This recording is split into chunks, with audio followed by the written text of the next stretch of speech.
love this. Oh, we're on. We're Oh, we're on. We're live, baby. We rolling. We rolling.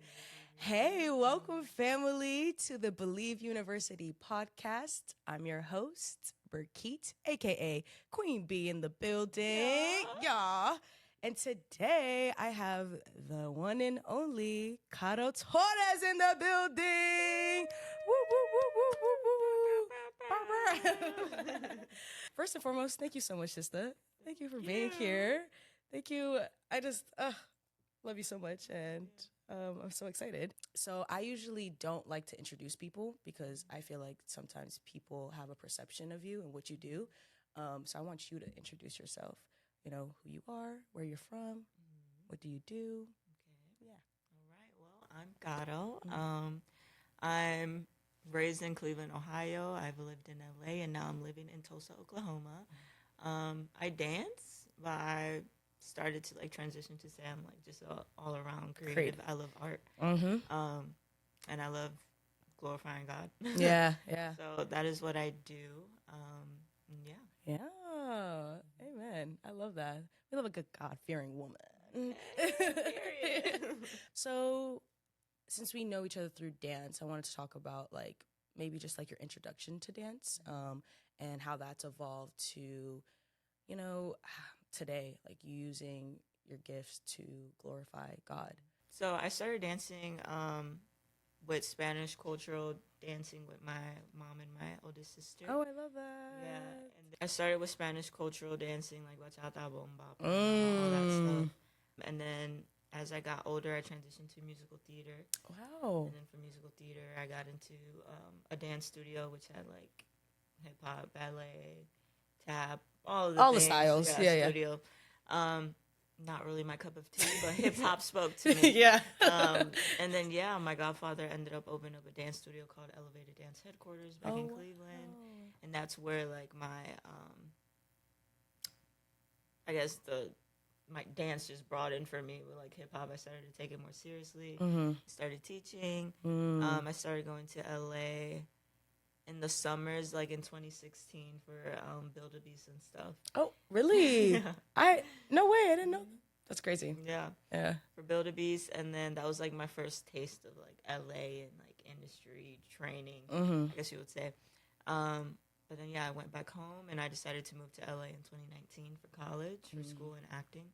For school and acting? It's okay. For dance and acting? Dance and acting, yeah. And moved there in 2019. COVID hit. March 2020. I had to go back home. Girl, same. Same old COVID story. But now, after that, I went back home. Yeah. I was dancing at home, and then in 2022, I applied for Troop. Woo woo! Yeah, shout out Antoine, shout out Troop. I love him. Yeah. I applied for Troop, and I ended up getting accepted, and I ended up moving back February 2022 to LA. That's crazy. And then February 2023, I moved to Tulsa. Wow. I know.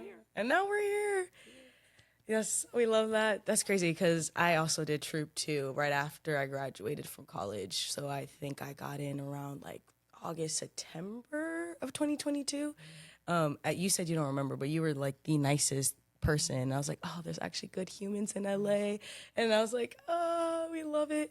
That's crazy how we're going to talk about that later with Ari, but how God is so intentional and putting people in certain rooms and then it being full circle now, which is just so mind-blowing, but we don't even have no idea of the big master plan that he has for us. It's just crazy. That's real. It's so crazy. But okay, I have so many questions. So I think I want to ask you a little bit about your testimony, why you moved to Tulsa. You did Ransom, but obviously there's more. I love hearing your testimony, so if you want to just talk a little bit about that. February 2022, that's when I ended up moving back to LA my second time, and all the things were happening. I was teaching at the studios that you usually, Yeah, the Poppin' Studios, the Poppin' Studios Millennium, and all that. Classes were packing out to the point where I was having sold out classes and stuff. Wow. I was doing like the carnivals, the jetés. Mm-hmm. My following was growing. Like, it was just like that flow. Yeah, yeah. I was in a really good flow Yeah. out there. But as the months progressed, the flow just wasn't fulfilling. And it was a little confusing because I was doing everything that I wanted to do. And there was just like this emptiness that I was a little bit confused about. There was like a love-hate relationship that was developing a little bit. But you push through that, you know, because it's just like mental stuff, quote unquote. Yeah. Are you talking about a love-hate relationship with dance or with just dance? Yeah. Yes. I feel like a lot of LA dancers can, or just dancers in general, can relate with that statement. Yeah. Because it's like you're doing what you love, but you don't feel the love from what you're doing. Yeah, it's because once you turn a passion that's a creative passion of yours into a job, and it starts to feel like a job, but you're like, bro, I love to do this. Like, this is why I even started, you know, wanting to create this career for myself. And then the business, and the antics of like the politics behind all of that. I think that's when you start developing that love-hate relationship. But no, yeah, that's real, definitely. Yeah. But yeah, that was developing. I was just asking God, like, am I supposed to be doing this? Am I supposed to be out here? I got this specific opportunity for a gig that was pretty big. I'm not gonna say it. Okay, good. But, no names. We're not that, you know. Yeah. Not that petty over here. Not at all. Yeah. An opportunity that I ended up getting booked for something really big. That was a goal of mine. But the choreographer ended up saying something to me that didn't rub off well with me. So I ended up just declining the job because of just like the human portion of it. I didn't know if I could be on this job and just be around the humans that are on this job, knowing how I am and how my spirit is. And that was November of 2022. So after that moment, because that was probably one of my biggest goals. Yeah. I got in the door. I got through the audition. I got the job. Yes. But then I ended up declining it because of my spirit. You didn't want to compromise yourself. Yeah. And I feel like a lot of people think that in order to accomplish their dreams, especially LA is just a very like dark energy. There's just dark people there. And so they feel like they have to compromise themselves in order to achieve. And I think we're seeing that with what's happening in the entertainment industry right now. Just a lot of stuff just unfolding, and just seeing what is behind it English. What is happening behind closed doors. Yeah, that's like a whole nother topic I want to talk about like we're literally seeing the battle, like spiritual like warfare literally happening, and it's like very, very apparent of like who's for God and who's not, who's on the other side. But I love that you were able to stand firm in your foundation, you know what I mean, and be like, no, that doesn't sit right with my spirit. And yes, you might be, saying no to this opportunity, but God's just going to be blessing you with something even bigger and better. No, yeah, correct. And you don't know what that is either, which is like, that's the shaky part of like wanting to fully go out in faith. And even at that moment, I didn't see that as me going out on faith. It was just like, you're weird. I don't want to be a party. Yeah, like it was that. Like I wasn't even at that point. I've always that's crazy. had God and believed in Jesus. Yeah. But transparently, LA can also taint that. You're not really around that community as much, so it becomes lukewarm. Yeah. No, for real. And I believe that in that season I was lukewarm, but I still had feeling. I wasn't numb. I still had feeling to like what the Spirit was telling me. And that was a big moment where it was just like, okay, like the goodness of God too is like He'll allow you to, the analogy I use, like He'll allow you to taste that dessert that you want to eat so badly. But it's just like, hey, if you eat the cake, it's not going to sit well with you. But He'll still allow you to like taste it. Yeah. Just so for some reason I feel like for our confidence, like He's like, okay, you want to tap into that? My hand isn't gonna be on that though, but go ahead. Go ahead if you want. Yeah. Since you want to. And I feel like my 2022, it was a combination of His blessings, but also me reaching, me trying to reach, me trying to knock down doors versus him just opening the door for me. Like, I think it was a lot of that. But that moment specifically, I threw in the towel and I was just like, God, I'm tired of like trying to do this profession like on my own. Although I've always kept you around, I feel like I wasn't really keeping him in. I've always kept him around. Yeah, like around you. Yeah, but yeah. bringing him in, like I feel like that was a moment where I was just like, God, even if I have to give up dance and go back home, I'm with that because I'm tired of paying this rent. Like, let's be real. Let's be real. The 2 bands for a little studio space is not giving. I'm tired of just all of that. You know what I'm saying? Like, I'm going to throw the towel in because I'm about to be broke. I'm not happy, but like, nah. It's LA is just not for the weak, and it's not for people in their 20s. I'm sorry. Like, it's literally like, bro, you need to be saving and you need to be like investing yourself, but you can't do that when you're literally living paycheck to paycheck and literally spending all this money to go into training. Like, bruh. And it's still not enough. Bruh, it's never enough. Financially and like internally and spiritually. Yeah. I was tired of that. I was tired of putting in so much but still feeling empty. In my pockets and spiritually. I know. It's just a constant rat race. Yeah. Like, you feel like you're never doing enough. You're literally like, oh, I gotta be in class. I gotta be choreographing. I gotta be doing something with my time. Making this money. I gotta be kicked out. Exactly. Like, it was just, I was over it. Yeah. And I'm just like, all right, God. I feel like I've been trying to drive the car. Let me get back in the passenger seat. Yes. And that was my first time where I fully submitted. Like, if that means that I have to let go of dance. You were willing to do that. Let's do it. Yeah. That was really big for me. Yeah. Really big for me. So, transition. That was at the beginning of November. At the end of November, I got booked for this workshop out here in Tulsa. It's Chris Knorr's workshop. It was a spring intensive, and that was in January 2023. Period. I got booked to teach at that, and I didn't know about Oklahoma, Tulsa, none of that. Yeah. So I was just like, oh, okay, bet, new city. Yeah. But then I was also excited to not be in LA. Like, just get out. Fresh air. Yeah, fresh air. Different scenery. Yeah, and that was just a weekend. I got out here, cool peoples, like the workshop was dope. And one of the students at the time, she's my friend now, Adia, she invited me to go to church. Ooh, shout out to you, sis. Yeah, shout out to Adia. She invited me to go to church, and that was on Saturday after class. We pull up to 21 Days of Prayer and Fasting. At that moment, I didn't know that was 21 Days of Prayer and Fasting. We're just going to church. Yeah. I haven't been to a physical church. I think this is also a fun fact. I was going to ask you, 2017. So now we're in 2023, and I'm going back into a physical church. Yeah. So, we pull up into the parking lot, and I see Transformation Church. And I've been watching Pastor Mike Todd since 2020 during COVID. Yeah. That's when I found him, my friend Davi, actually, from Cleveland. Hey, shout out to you. He sent me the Crazy Faith series.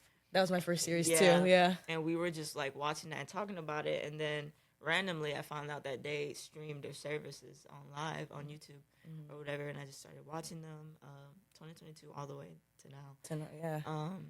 But then I see Transformation Church, and I'm like, wait, this is Pastor Mike Todd. Like, is this Pastor Mike Todd Church? Yeah, because no one knows that it's in Tulsa, here. Oklahoma. Yeah. Transformation Church is in Tulsa, Oklahoma, y'all. Yeah, if you didn't know. If you didn't know. Pull up on. Now you know. But, and I immediately, like, just felt, I cried. Like, I immediately just felt this immense, like, just rush of, oh, God. Whoa, okay. I go into service, they're doing prayer, and I'm just a wreck. I'm just like, for one, you feel the spirit already through YouTube and just watching them on the screen. But in person, it's just another level. I'm sorry. This is just another level. There's nothing like experience it in person versus online. It's just so different. Yeah. It's amplified, and from that can just be overwhelming in the best way. But also it can just be overwhelming. It's just like, whoa, okay, I haven't felt this in a long time. I haven't heard this language in a long time. Like, just being in that environment, I haven't felt the spirit at the, not quality, but what's the word I'm looking for? Like, just feeling the spirit at the magnitude of that this you did, that you feel it when you're in a physical church. Yeah, it's like, you know, the people putting the fire pits on the screen. It's kind of like that. It's like experiencing the warmth in person, like at an actual fire pit, versus just seeing it on the screen and just you know. That's good. You know, like that's what I've been realizing recently, because it's just so different. But yeah. So yeah, that was Saturday. I was a wreck, and I instantly got this adrenaline. Like, I go back to my hotel and I'm like, I'm about to book a flight once a month. Like, I'm gonna make sure that I'm in the physical church at least once a month, because I felt the feeling that, and the overflow that just being there gave me. So I'm literally like budgeting that night, like looking up flights and all this other stuff, making sure that I'm gonna be. When I go back to LA, I have a plan. Yeah. Then Sunday comes, I taught Sunday morning, and then after that, I go to service. I don't even stay for the rest of the workshop. I go to service, and again, I just felt that adrenaline that I had to be there. Like, I had to be here. Yeah. Because it was filling your cup. Yeah. But again, I thought it was adrenaline. Okay. Like, I haven't been in this space for a long time. So you thought that's why, you know? I want to be here. Like, it's normal. It's like when you go to LA for a week, you feel like this is everything. And then you get there, you're there for 6 months, and you're like, oh, snap, this is not what I thought it was. Exactly.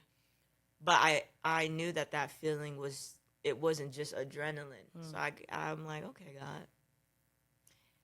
I know I said. I know someone budget. I know I said that, like, I was ready to give in, dance, and all of that. And if I needed to give it up, I'll give it up. At that moment, I didn't think give it up and leave LA. I thought, like, give it up and we'll figure something out in LA. Or home.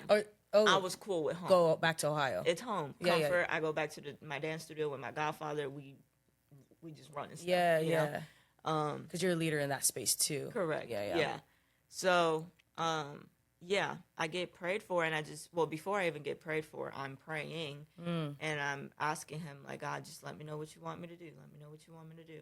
And I felt like I heard, you have to leave LA. And I was just like, okay, that's the devil. I'm just like, no, that's the devil. No, I was just like, okay, work. That's so real though, because I'd be like really confused, because especially like right now, I'm like really just working on my relationship and building it back up with the Lord. That like I'm just like, am I really just making this things up in my head, or is just like, is it really you, God? I'm gonna need some signs, please. Yeah, and I asked for them signs.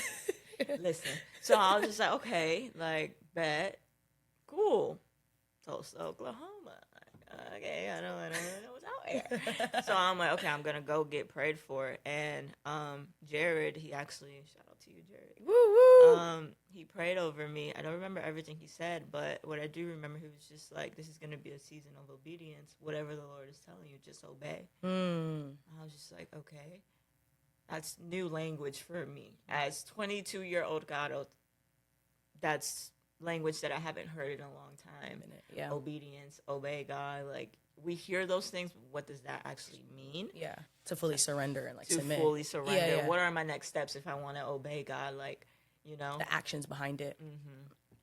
So he said way more than that, but that's what stood out. Okay. So I was just like, okay, cool.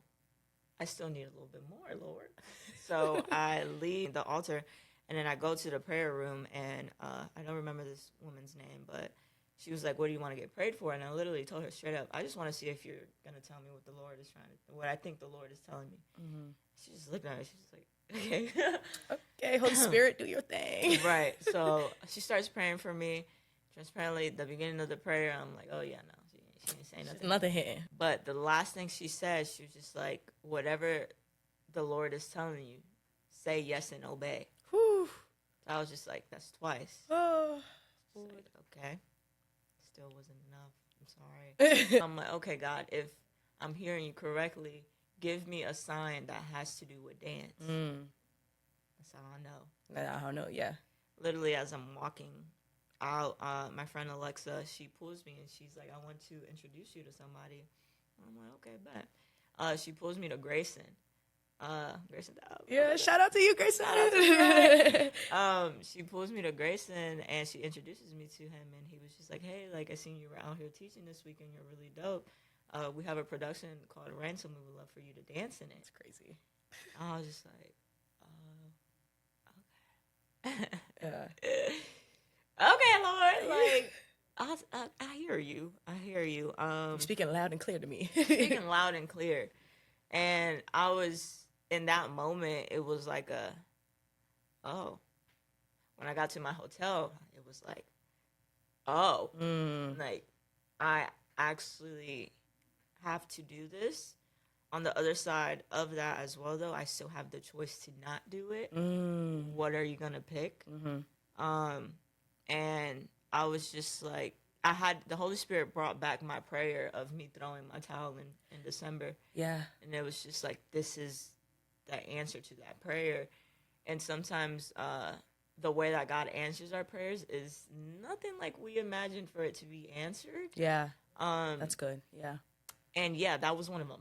I was just like, I was just instantly thinking, we're going to figure something out in LA or home. A complete new city that I literally only knew 2 people that I met that weekend. It's crazy. It was like, I was like, okay. That's such a huge curveball. Like, It's a huge one.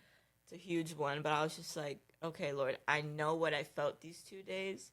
And now that I know that it's not adrenaline, it's literally your Holy Spirit. Like, and the way that 2 days filled me up in a way that me living out in LA for a year hasn't. Yeah. I was like, let's get it. So Monday, my flight was in the morning. I pushed it back to a little bit later so I can literally just look at apartments and kind of already preset my heart posture to be like, you're going to do this. So I like go to different apartments. My friend Adia takes me. Was it Adia or Alexa? One of y'all. I don't remember. I think it was Adia. But she takes me to your apartments, and I leave back to LA with like pamphlets and stuff. And then I'm on the plane and I'm just crying, like, because it's like you say these things and you pray these things, but then when it happens, it's like, oh shoot. I feel like there's 2 different perspectives for me. It's like, oh shoot, you heard me, and it's like, dang God, you heard me. But that first one is like, oof. What did I just pray for? Like, what am I walking into? But I just had to, like, fully just surrender and trust him and remember what I was feeling throughout that whole year as well. For him to answer me that quickly, too, even though that doesn't seem quick because it's 2 months. That's still quick. Yeah. That is still quick for something that pivotal. Yeah, for him huge. For him to answer me like that, I was just like, I trust you, God. And yeah, that was January. Then I moved February 24th.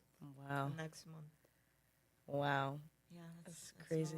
And journey. Been a year almost? It's been a year since I moved here. Since you're here. It's crazy. Yeah. I think I've heard your testimony maybe 3 or 4 times, and I absolutely love, like, it gets me so excited every single time. Because I love how it's so crazy how you were going to give up dance, which was something huge for you. But that was you literally trusting the Lord and literally surrendering the biggest passion, your first love, I'm assuming. But the fact that he was like, oh, I see you, child. I see you willing to trust me. Yeah. And I'm going to still bless you and still incorporate dance. Like, you thought dance was going to be over. And most people think that, like, oh, you have to be in LA because that's, like, the mecca, the hub, you know? The fact that you're here and still dancing, still it's not as the same level, obviously, but the fact you heard it here. But it's I think it's a healthy balance too. You know what I mean? Like, it's just great to see that you can, like, relax and still have a community. The fact that, again, like, your 2 friends, like, shout out to y'all. And that's the one thing I would say I'm going to say about Tulsa is the community out here. Man, it feels like family. Like, I've never experienced a community that really rides for you, like, through thick and through thin. And yeah, it's just so beautiful to witness your testimony and the fact that like you are a leader in the space of just, I don't know, just being fully faithful and trusting the Lord. And it's just so beautiful to watch. Yes, of course. God is good. God man. is so good, man. God is good. And it wasn't easy either. Mm-hmm. There's a lot of deconstructing that had to happen once I was already here, like coming from that hustle mentality, the train Please 7 days talk a about week, that. Yeah. or die, or like If like, you're not taking multiple classes a day, what are you Yeah. doing? And don't get me wrong, I grew up in that environment. Yeah, training all the time. Training, not LA specifically. I didn't grow up in that LA environment, but they're just like grind. You rest when you sleep. The Bible literally says the complete opposite. So that was something that I had to deconstruct. Because it was just like moving out here, literally for Ransom. At that point, we only rehearsed on Saturdays. So I went from dancing every day to only dancing on Saturdays for like 3 hours, going to church on Sunday, then I'm back at the crib. To yourself. To myself. Yeah. And with the Lord. Me and the Lord. And like everything, quote unquote, got stripped away. But throughout that alone time with God, the Holy Spirit did tell me that I was making dance my source, which is true. I didn't realize I was doing that, but so good. When I was like angry, mad, sad, whatever the case may be, I would run to dance and then God. So he had to reconstruct and expose that, hey, me first, and then this, and then dance. Yeah, and he had to take me away from dance for a little bit, to lean on him, and for me to even see that I was doing that. Yeah, because I thought keeping him around is still putting him first, but not when like you're surrendering to dance and then you're asking God to help, versus it being like go to Abba first, like go to your Poppy first, and then go to dance for just a breath, a release, yeah. But my source was in the wrong thing. Wow. And I don't think the environment of LA, we're always on go. You don't really have time to sit and even see that. Yeah. You're distracted. Yeah, you're distracted with a lot. So that was a very pivotal point for my shift as well. Yeah. No, I can agree. Because when I came out here for Ransom, that was the first time in like years where I just literally had nothing to do besides literally sit, pray, read, and just like really explore that relationship. And it did expose the fact that I'm the type of person that I have 10 things on my list. I can accomplish 9 things.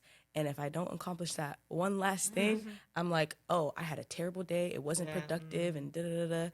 And so when I came here for Ransom, I was like, oh, God, I see what you're doing. You want me to realize that, oh, relaxing and resting and spending time with you is important, just as important, but maybe even more important than continuously working and letting, like, I think I realized the past like month or two, and I've always used to say it, but now it's being so apparent that like, yo, my plan is nothing in comparison to God's plan. Like, nothing. Booty me down.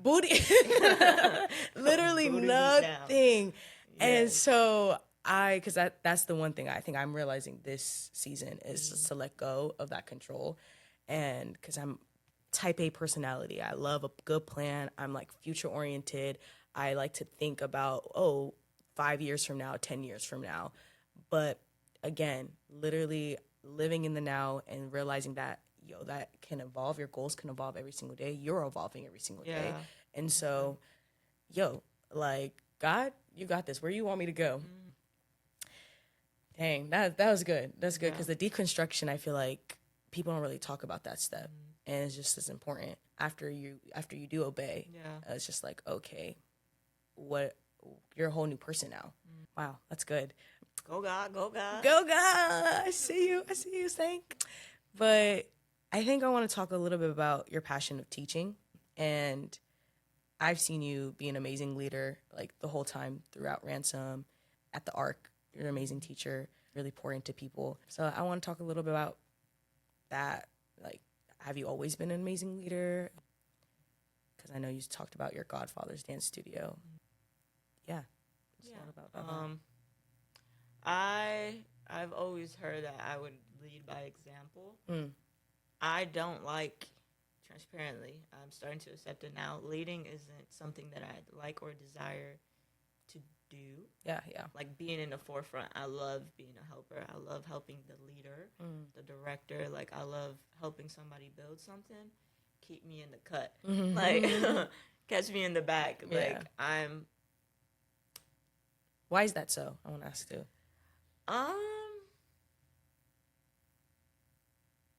This is what I used to say. Okay. That's what I think my language and vocabulary is changing now. But I used to say I don't like the responsibility of people. I don't like being looked at as if I have all the answers or being put on a pedestal. Yeah. And I love being a student more than I like leading. That's what I used to say. Okay. The last one still is still relevant. Yeah. I think there's a balance now. Everybody has responsibility with people in their life. We deal with people every day. Yeah. So that's something that I had to like let go of. Okay. When God calls you, there's people attached, so you're going to have responsibility of people. That's such a good point. I had to let that go. Yeah. And then being put on a pedestal and stuff like that, that's not something that I can control. Exactly. I had to let go of that. Yeah. That is people's perception towards me.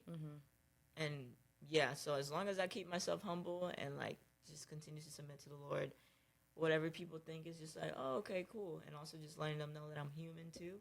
Just because I'm in a specific position or whatever the case may be doesn't mean that I'm like higher or better or more qualified. Like that's not the case. Yeah. I think as humans we naturally do that, but like we just got to remind ourselves that we're all human. Yeah. Everybody's human. Yeah. So. And the last one, I feel like that's still a good point to have because I feel like we all should strive to be student of life, right?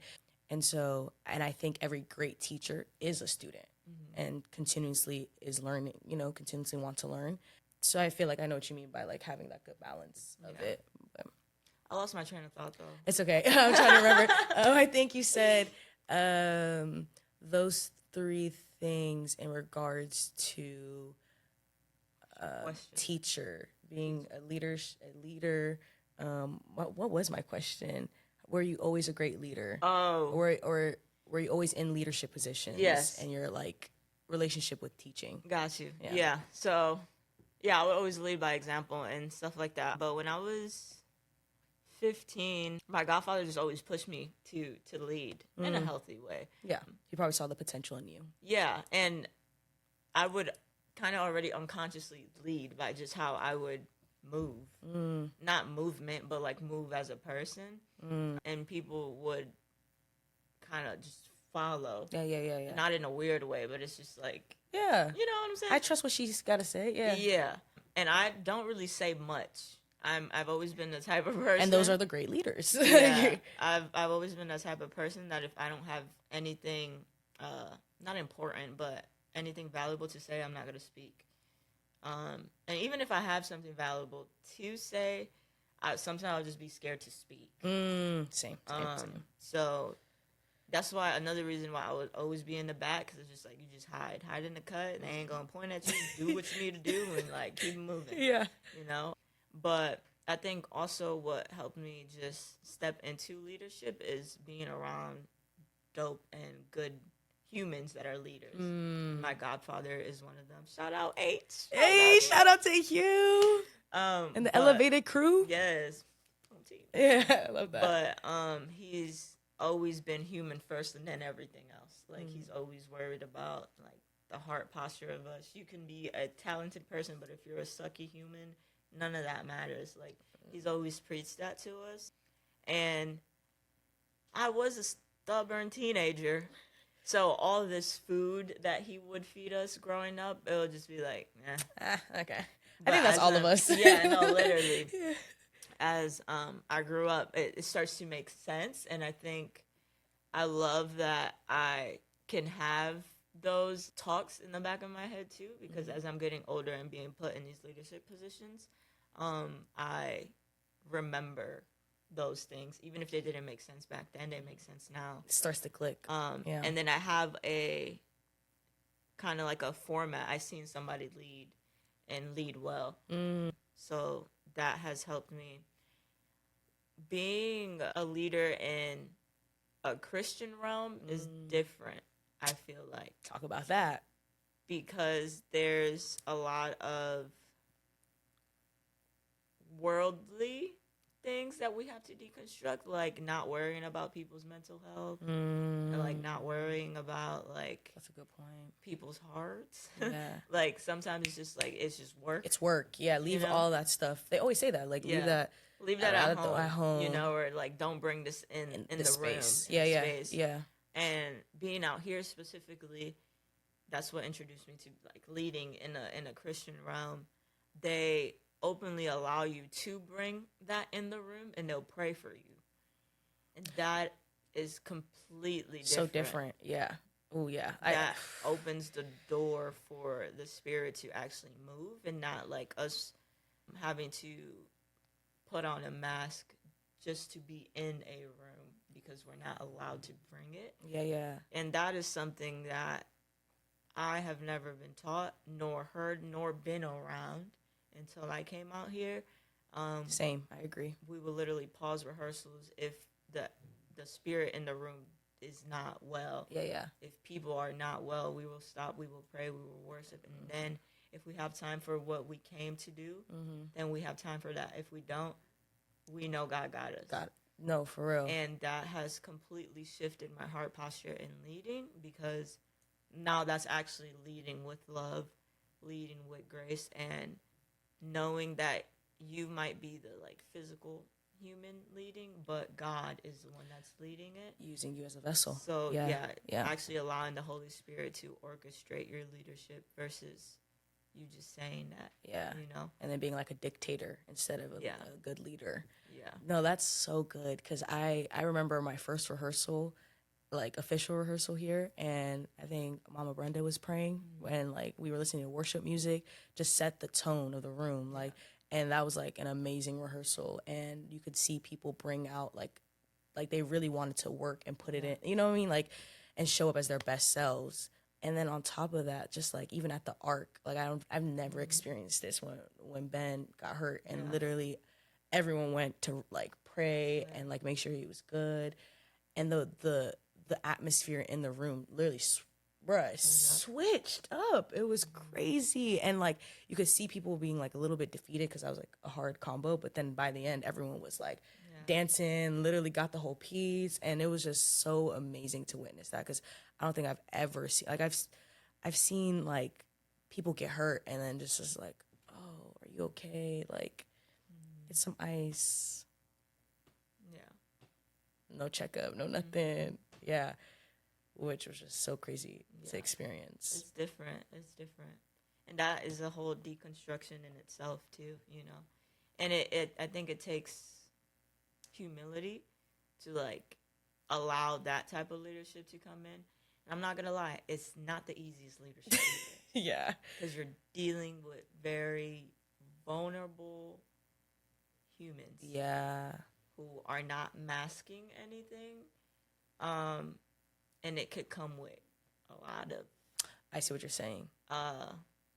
Poking as well. I'm not even going to say stabbing, but it could come... Hurt people.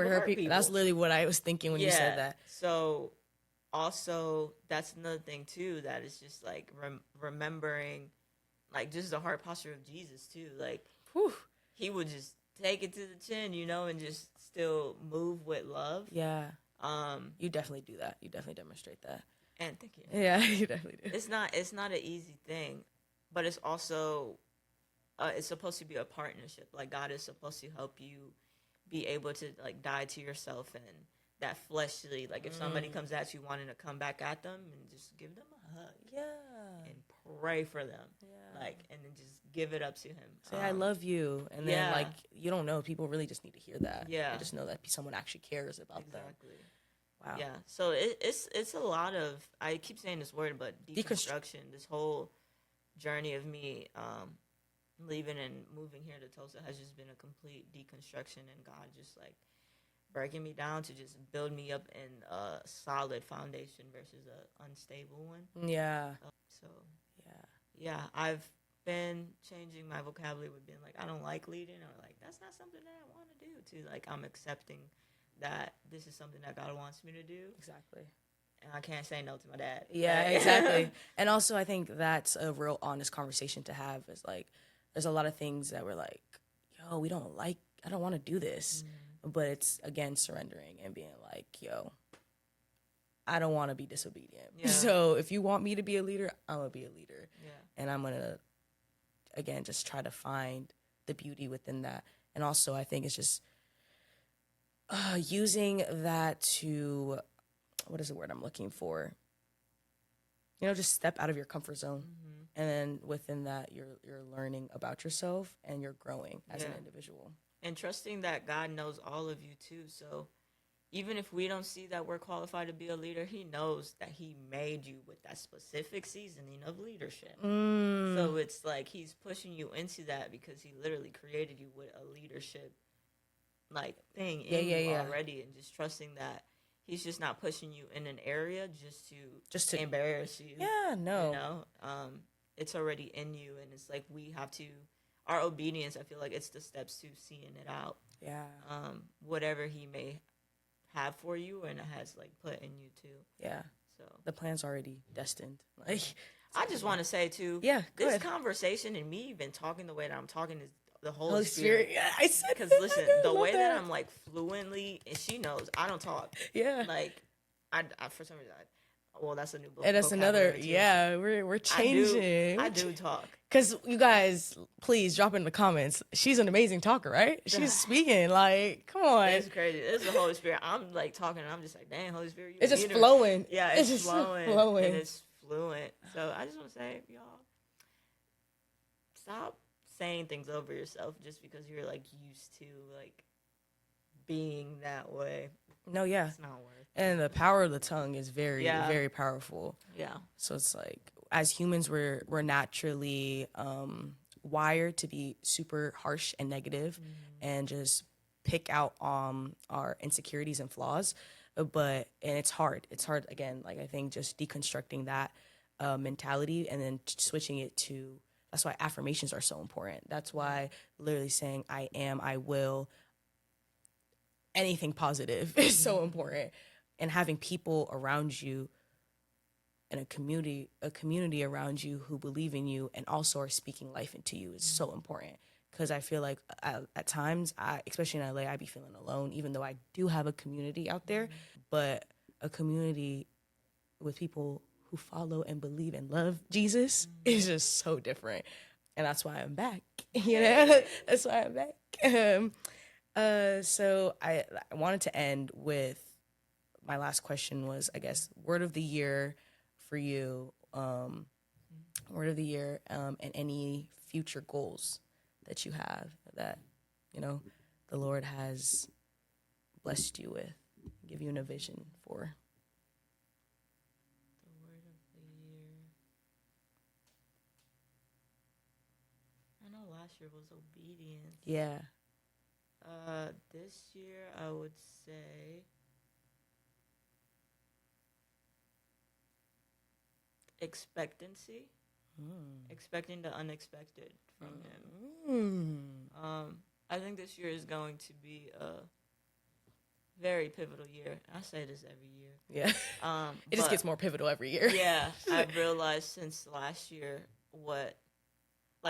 there's actually weight behind like, oh, this year's going to be a pivotal year because I'm growing my relationship with God every day. Yeah. So I'm opening that space for him to pour all his blessings. Yeah. Like he actually wants to. I have that heart posture. I usually go into years with like goals and stuff. Yeah. I don't do that as often anymore. Because I don't want to keep him in a box. I still kind of have ideas of what I want to do.